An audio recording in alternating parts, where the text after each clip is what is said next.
تفسیر ضیاء القرآن جلد 4 23واں پارہ بسم اللہ الرحمن الرحیم۔ تعارف سورہ صاد۔ بسم اللہ الرحمن الرحیم۔ اس کا نام صاد ہے جو پہلی آیت میں مذکور ہے۔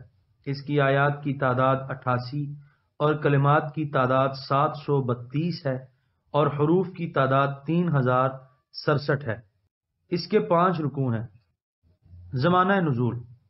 اس میں تو سب کا اتفاق ہے کہ یہ مکہ مکرمہ میں نازل ہوئی، لیکن مکی زندگی کے کس دور میں اس کا نزول ہوا اس بارے میں کوئی صراحت تو نہیں ملتی۔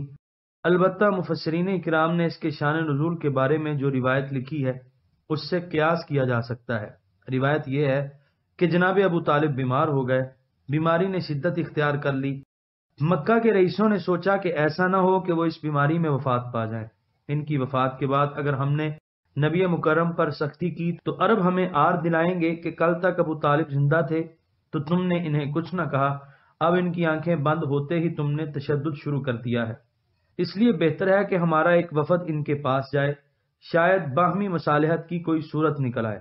چنانچہ ابو جہل، آس بن وائل، اسود بن مطلب، اسود بن یغوث چند دوسرے رؤساء کے ساتھ ابو طالب کے پاس گئے اور کہا، اے ابو طالب، آپ ہم سب سے بڑے اور ہمارے سردار ہیں، اپنے بھتیجے اور ہمارے درمیان انصاف سے فیصلہ کر دیں۔ آپ انہیں حکم دیں کہ ہمارے خداؤں کو برا بھلا کہنے سے رک جائیں، ہم انہیں اور ان کے خدا کو کچھ نہیں کہیں گے۔ چنانچہ آپ نے حضور کو بلا بھیجا۔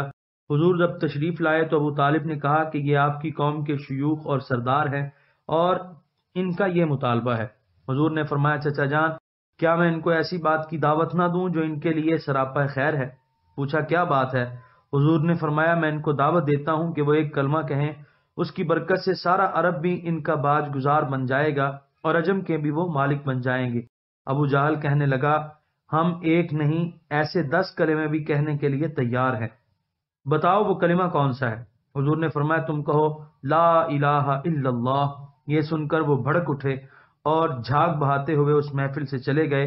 اس وقت یہ سورت نازل ہوئی۔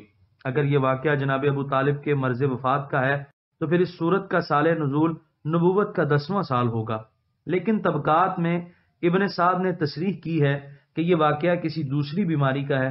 بہرحال اس سے بھی اتنا اندازہ تو لگایا جا سکتا ہے کہ یہ ان دنوں کا واقعہ ہے جب اسلام کی شمع بجھانے کے لیے تمسخر اور استہزاء کے ہیلے ناکام ہو چکے تھے، بلکہ کفار مکہ کا جور و ستم اور جبر و تشدد بھی اسلام کی ترقی کو روکنے سے عاجز آ چکا تھا۔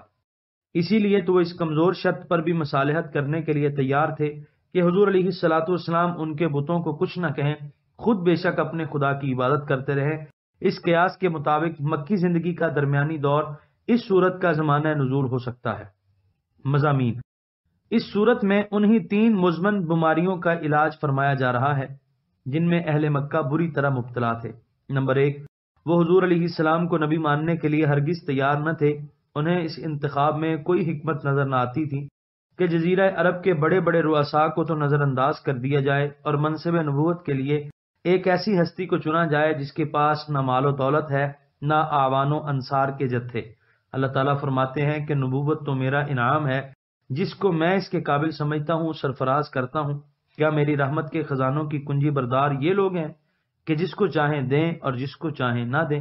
نمبر 2، حضور کو نبی نہ ماننے کی ان کے پاس ایک اور دلیل بھی تھی۔ یہ کہتے ہیں کہ سارے جہانوں کا ایک خدا ہے۔ بھلا خود سوچو، کارخانہ کائنات کے وسیع و عریض نظام کو کیا ایک خدا چلا سکتا ہے؟ جو شخص ایسی خلاف عقل بات کرے ہم اس کو نبی کیسے مان لیں؟ لیکن عقیدہ توحید کو قرآن کریم نے ایسے زوردار دلائل سے ثابت کر دیا تھا جن کا کفار کے پاس کوئی جواب نہ تھا، بجز اس کے کہ وہ لوگوں کی اندھی عصبیت کو بھڑکائیں اور انہیں کہیں کہ اپنے آباء و اجداد کے خداؤں سے چمٹے رہو اور آفتاب سے روشن تر دلیلیں کیوں نہ تمہارے سامنے پیش کی جائیں، ان کو ماننے سے صاف انکار کر دو۔ نمبر 3، حضور نبی کریم صلی اللہ علیہ وآلہ وسلم کو ان کی اس نادانی اور ان کے اس احمقانہ رویے سے کتنا دکھ ہوتا تھا۔ اللہ تعالیٰ حضور کو صبر کرنے کا حکم دیتا ہے اور اپنے جلیل القدر انبیاء کے حالات اور انہیں پیش آنے والی مشکلات کا تذکرہ کر کے حضور کی دلجوئی فرماتا ہے۔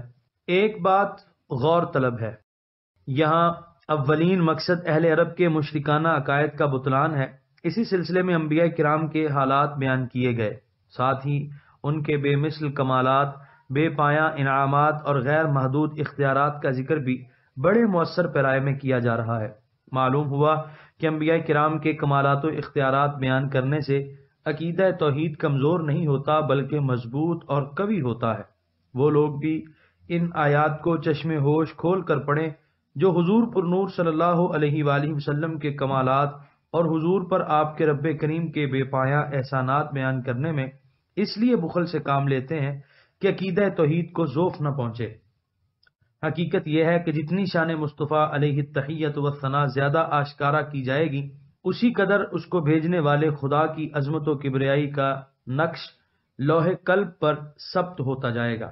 سورت کے اختتام سے پہلے تخلیق آدم کا تذکرہ فرمایا اور نفخت فیہ من روحی فرما کر ان ان گنت صلاحیتوں اور بے کراں استعدادوں کی طرف اشارہ کر دیا جن کا آدم کو امین بنایا گیا ہے۔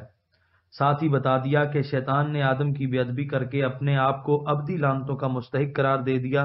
خود سوچو، جو شخص محبوب رب العالمین کی شان رفیع کا انکار کرے گا اور بے ادبی کا مرتکب ہوگا، اس کی تباہی اور بربادی کا کیا حال ہوگا۔ آخر میں فرمایا کہ یہ کتاب ذکر للعالمین ہے، کسی مخصوص قوم کے لیے، کسی محدود زمانے کے لیے یہ پیغام ہدایت نہیں بلکہ سارے جہان اس کے نور سے تاباں اور درخشاں ہیں۔ جب یہ کتاب ذکر للعالمین ہے، اس کو لانے والا رحمت للعالمین ہے اور اس کو نازل فرمانے والا رب العالمین ہے، تو سارے نوع انسانی کا ایک دین اگر کوئی ہو سکتا ہے تو وہ دین اسلام ہے۔